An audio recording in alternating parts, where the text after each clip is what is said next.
The next space that is a component of mindfulness, it's open awareness. What do you think that means? It's okay, you can say whatever you want. You won't be wrong. Does it mean that even though you've got your attention on something, you're still aware of other stuff that's going on? Yes, definitely. It means that, yes. Who else wants to have a go? See? Easy. Could be many things. It could be.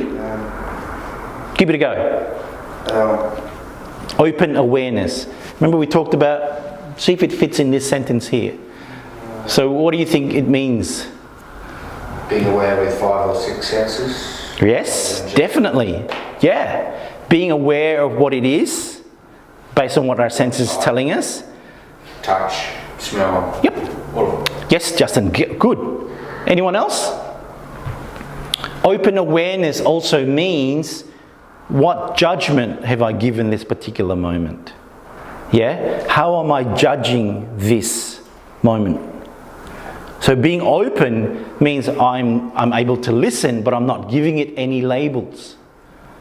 Open-minded. Yeah. So open-minded is open awareness. Yeah, I'm aware that air conditioning is blowing me right now. I'm aware that Wayne is looking pretty relaxed there. All right. Now, I could think that maybe he's too relaxed and he's not taking anything in. Do you see what I've just done? I've just labelled that. Or I could just leave it as is. Made a decision for him. Yeah. And we do that a lot because our ego wants to judge. Our ego needs to judge. But what happens when we judge, and I'm completely wrong about what Wayne is. So now I've judged him to be a poor learner. And that would change the way I'm behaving towards him. Does that make sense? I know you're not, man. Okay. You do whatever you want to do. But does that make sense? So labeling gives it a closed awareness. I'm contented with what you say about it. So I'm not getting anything jarring, so it's all flowing very nicely, and I can see the awareness, I can see things in front of the awareness and the back of it, but it's flowing very nicely. Okay, good. Thank you for sharing. That's a good open awareness right there. He's just going with the flow. He doesn't know where it's going to go. There's nothing jarring. So that's an open. Thank you. That's a really good way of describing that scenario right now. So once again, go into your own space. What's your awareness right now? Yeah. What label have you given this moment as I describe this instant? Okay. Yep. So that's what you need to think about. So think about how we are labeling, how we are judging at any instant. Because we do that a lot. Yeah? Judgment, like I said, our need to judge is so big in all human beings. It's a massive thing. We need it because it was part of our survival mechanism. Yeah, we needed to judge. When you hear that rustling in the grass as you're just coming off the trees and you're one of the hunted, you want to judge that. Not caveman? No? Not lately. Not lately. I'm saying that's where it came from. We needed to judge. Are you saying that it's there when you're born? It is It's something you brought up and programmed to do. It is one of the things that makes us human. Our ability to judge. Yeah, it's part of our survival instinct, but we've actually given it words. So, you know, the three parts of the brain, the reptilian, the mammalian, and the human brain. Well, the reptilian started it. It needed to judge in case it was dangerous. And the mammalian brain needed to judge. Assess or judge? Sorry? Assess or judge? Yeah, once again, you can splice potato and potato. Yeah, I know, but... Yeah.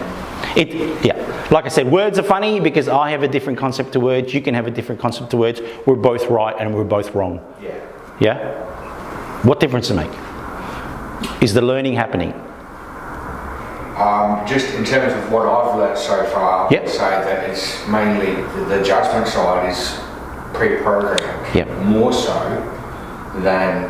So you could, obviously both can be right. Yep. And what I am, when I get out of bed every morning thinking I know nothing so that I can learn the most I possibly can. But when you say it's physically there when you're born, I take that on board. Mm-hmm. It's obviously both as well, because that is affirmed by your programming Yep. If you're brought up in a way to be judged. Yep, cool. Judgmental. Yep. Yeah. So all I know is that it's happening. Yes. Yeah, I don't know where it comes from. Sometimes for me it's just like turning on the switch for the light. I don't necessarily know how that works perfectly. Yeah, I just know that if I flick the switch, it's on. It's the same with the way we judge. It happens. I don't know the thinking behind it, but it happens. And like I said, what we now know is that judging is probably one of the biggest factors to suffering in humans. Yeah, so it's just a decision we need to not make. Because we make a decision, and like I said, once we make a decision, we've given it a label, we put it in a box, and sometimes that box is not the right box for us. And what have we done? But you need to do that. Yeah. In life, you need to judge. Exactly. Yeah. You do. And sometimes it's that need that causes us the suffering. Yes, but if you don't judge, it might cause you suffering as well. Yeah. So it's a very open comment. Yes. Welcome to life. What I'm saying is that a lot of the time, our ability to judge may not be based on what the event truly is. It's based on who we are as we've grown up. So it's based on our memories, it's based on our behavior patterns, yeah? It's based on our automatic thinking.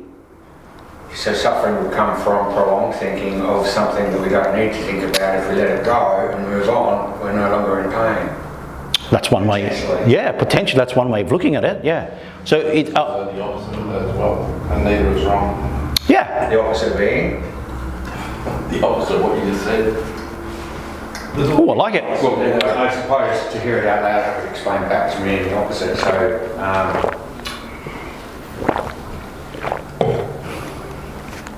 because I wasn't following.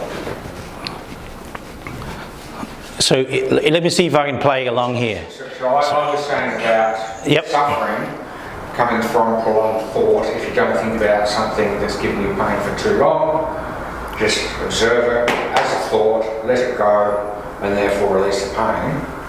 And you said there's also the opposite. The opposite, How which is is there the an pain opposite? could actually be a positive to your self-growth.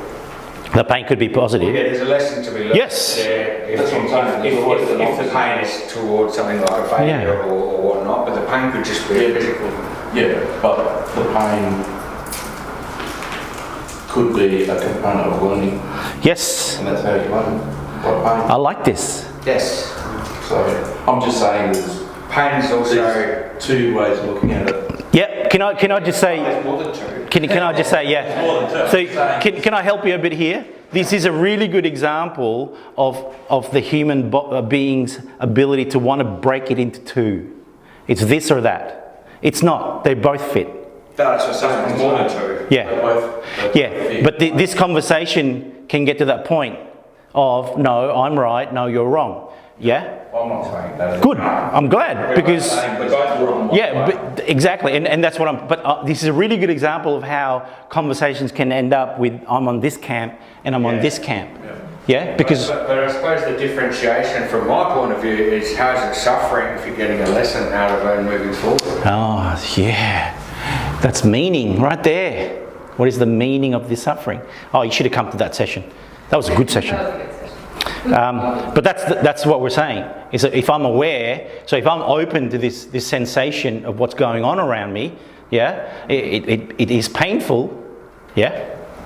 I'm aware of the pain that it's causing me, but I'm also aware that if I just go with this, go with the flow, don't jar against it, it might take me to a place, yeah. So If you do jar against it, it might take you to a different place, which could also be a positive as well. It could, but the point that matters is that what we do where it's not effective is we will jar it based on what we know automatically. We don't go with it.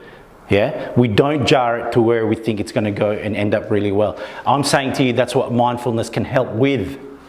Yeah, because I don't know what's inside your head. I don't know what pain has helped you grow. So for you to say that there is a memory in your head that says that's true.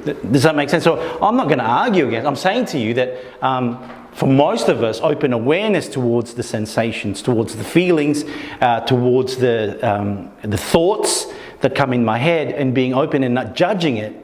Yeah, because it's easy to go, oh, this thing causes me pain.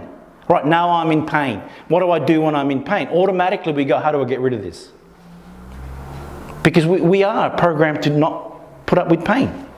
Yeah? And, you know, as a parent, I see this now. I have an 18-year-old daughter. I have a 26-year-old as well, but I'm talking about 18 because she's more annoying. The other one's in Canada, so she's in a good place. But I have an 18-year-old daughter, and, you know, kids today are dulled from pain. You know, right from when they have, I've got a bit of a bellyache, Panadol U. Yeah? I've got a toothache, Panadol U. So we grow up, like I said, our memory comes to this place of, if I'm in pain, well, my instinct is to get rid of pain. All right? So we're saying that, yes, pain can help you, but for a lot of us, we don't go with the pain that's helpful. We go, pain is something that we need to not have. Does that help? Yeah? That's interesting. But that is what we do. I know this now. And now we have a generation of kids that can't tolerate any sort of pain. Yeah, we have a generation of people that don't have the understanding of what it means to fail, because we made paths for them. You know, my daughter's part of a skate club, and I see young kids there whose parents are telling me, oh, you know, I think my kids' self-esteem is really low because they're not winning medals and they're not getting up on the podium.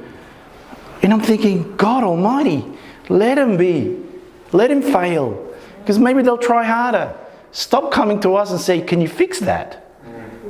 Yeah, because that's what happens, is we take away these components from our kids. Anyway, I've digressed to the place where I'm really passionate about